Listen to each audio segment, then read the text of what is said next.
So I think that distinction is very important. Yeah, and why these this thing about the engagement surveys is engagement surveys really look at what is the feel good for employees. Yeah, that's about it. And maybe that's not the priority for certain companies. I mean, if you do that kind of a survey with Apple, I'm not sure you're going to get anywhere, great things.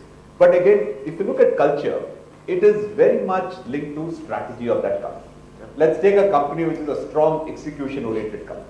Yeah, and for example, take the telecom sector. It's very strongly focused on execution and managing that whole large workforce and things. And there, I think the focus has to be on achievement of targets, strong execution, and it's a little more a factory-like approach to managing things. Whereas if you look at a very, let's say, in the FMCG, where lots of brand and development, then the culture has to be very different. Yeah. So there, I think it's got to be a lot more ideas coming, a lot more of freewheeling, looking at external world and customers, etc. So the culture has to suit what is right for the strategy of that company, what is needed for the company to win. And that's what the company's leadership should promote. Then we have this thing about what is it that makes employees to give their best. That's what is the engagement culture or whatever it is.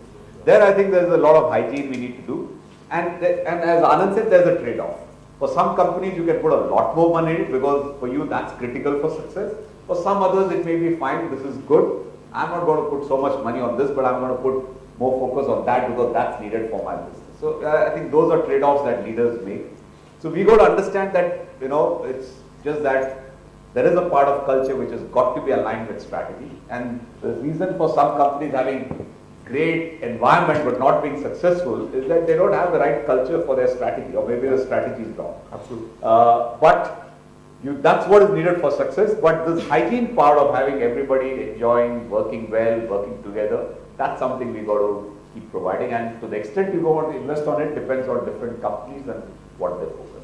As they say, culture eats strategy for breakfast. Yeah. So I think culture is more important than strategy. And I think as HR people, I would say we have a stronger kind of ownership of that with the CEOs. But I think let's take that ownership and make the difference.